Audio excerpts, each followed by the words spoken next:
Terima kasih kerana memilih channel ini untuk mendapatkan berita terbaru setiap hari. Bagi anda yang pertama kali berada dalam channel ini, sila pertimbangkan untuk tekan butang like, subscribe dan komen video ini untuk penambahbaikan pada video akan datang. Salam sejahtera Malaysia, selamat petang. Berita terkini dipetik daripada theedgemarkets.com. Bertajuk perbicaraan mengganggu laporan audit 1MDB. Baki keluar dari lembaga pengarah 1MDB kerana banyak perkara yang tidak sepatutnya. Berita ini dipetik daripada theedgemarket.com bertarikh 27 April 2022. Berita penuh. Selepas kurang setahun menganggotai lembaga pengarah 1MDB Development Berhad 1MDB, Tan Sri Muhammad Bakir Saleh tidak mahu terus kekal, begitu kecewa malah meluat. Adakah beliau dengan penyelewengan korporat dan muslihat yang meragukan di negeri itu? Syarikat pelaburan strategik yang dimilikinya. Penyesalannya kerana menerima tawaran untuk duduk dalam lembaga pengarah ditegaskan dalam pemerhatiannya bahawa setelah difikirkan saya tidak sepatutnya menerima untuk menjadi ahli lembaga pengarah 1MDB, katanya. Minggu lalu, memberi keterangan di hadapan Hakim Mahkamah Tinggi Mohamed Zaini Mazlan sebagai saksi pendakwaan ke-13 dalam bekas Perdana Menteri Datuk Seri Najib Razak dalam perbicaraan berterusan bekas Ketua Pegawai Eksekutif 1MDB Arul Kandasamy berhubung dakwaan mengganggu laporan audit 1MDB. Beliau menjelaskan bahawa kegelisahannya pada dasarnya mendidih turun kepada dua perkara. Pengurusan 1MDB tidak memperdulikan lembaga pengarah yang diketuai olehnya kerana mereka kelihatan mengambil arahan dari luar dan di atas lembaga, dan syak wasangkanya bahawa Najib entah bagaimana berada dalam lingkaran bayangan 1MDB berurusan dengan rakan kongsi Arab Saudi yang bukan saja tidak memberi manfaat kepada 1MDB, malah menyebabkan ia dibelenggu hutang. Bagi Bakir, fashion tergesa-gesa di mana 1MDB dibludos menjadi usaha sama JV dengan Petro Saudi International Ltd PSI Arab Saudi pada tahun 2009 bertentangan dengan amalan korporat yang baik. Tidak kisah bahawa pihak pengurusan bersedia melonggarkan kriteria tertentu. Walaupun 1MDB melabur sejumlah besar AS 1 bilion sebagai sebahagian daripada ekwitinya dalam syarikat JV 1MDB Petro Saudi Ltd terhadap aset rakan kongsinya di Arab Saudi yang kononnya bernilai 1.5 bilion US dollar. JV yang tergesa-gesa itu didorong oleh panggilan telefon daripada Najib untuk menyelesaikan JV, dan penghantaran seterusnya adalah 700 juta US dollar kepada Goodstar Ltd, sebuah syarikat yang bergabung dengan pembiaya buruan Lotte Jo atau Jolo yang melanggar arahan lembaga pengarah.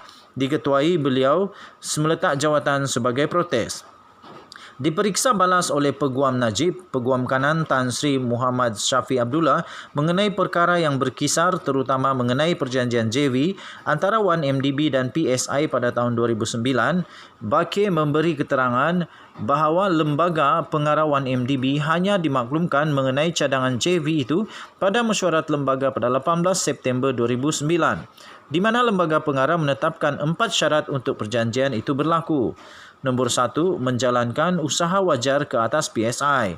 Nombor 2, penilaian profesional dan bebas bagi aset 1.5 bilion US dollar PSI untuk disuntik ke dalam JVCO. Membentuk jawatan lembaga pengarah JVCO yang terdiri daripada 3 ahli 1MDB dan 3 ahli PSI. Dan nombor 4, jumlah 1 bilion US dollar untuk dilaburkan mesti dikreditkan ke dalam akaun JVCO. Akhirnya arahan itu tidak diendahkan. Sebelum ini, Bakir telah memberi keterangan bahawa sejurus sebelum permulaan mesyuarat lembaga pada 26 September 2009, Jolo telah menyerahkan telefonnya kepada Bakir kerana Najib berada dalam talian.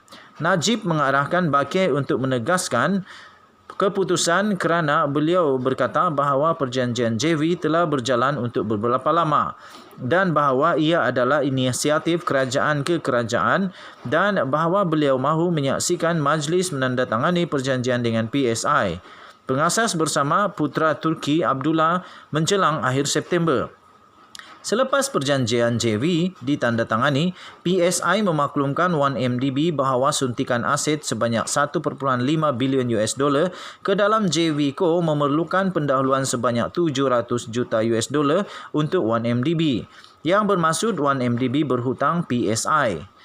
Mengikut arahan daripada Ketua Pegawai Eksekutif 1MDB ketika itu, iaitu Datuk Syarul Azhar Ibrahim Halmi, 1MDB mengalihkan sebanyak 700 juta US dollar daripada pelaburan equity JV 1 bilion US dollar ke dalam akaun Gusta Limited atas alasan PSI mendakwa Gusta adalah gabungannya. Bakir bersama ahli Lembaga Pengarah Tan Sri Azlan Muhammad Zainul meletak jawatan sebagai protes terhadap penghantaran dana itu. Bakir pergi pada 19 Oktober 2009 dan Azlan kira-kira 3 bulan kemudian pada 11 Januari 2010. Bakir memberi keterangan bahawa pada mesyuarat 26 September, Lembaga Pengarah telah menjangkakan kemaskini dan penjelasan perjanjian itu, termasuk usaha wajar dan penemuan penilaian. Tetapi pihak pengurusan tidak memberikan sebarang maklumat tambahan. Ditekan oleh panggilan telefon Najib dan majlis menandatangani perjanjian yang semakin hampir yang telah ditetapkan iaitu pada 28 September, hanya 2 hari selepas mesyuarat Lembaga Pengarah, lembaga memberikan kelulusan bersyarat JV. Katanya, kami menyedari kepentingan untuk memenuhi tarikh sasaran perjanjian yang akan ditandatangani pada 28 September. Tetapi kami juga menyedari bahawa kami tidak boleh tergesa-gesa melalui pelaburan dengan modal yang begitu besar, kata Bakir. Sambil menambah bahawa lembaga itu bersetuju untuk bekerjasama dengan PSI pada dasarnya. Tetapi set keperluan itu perlu dipenuhi.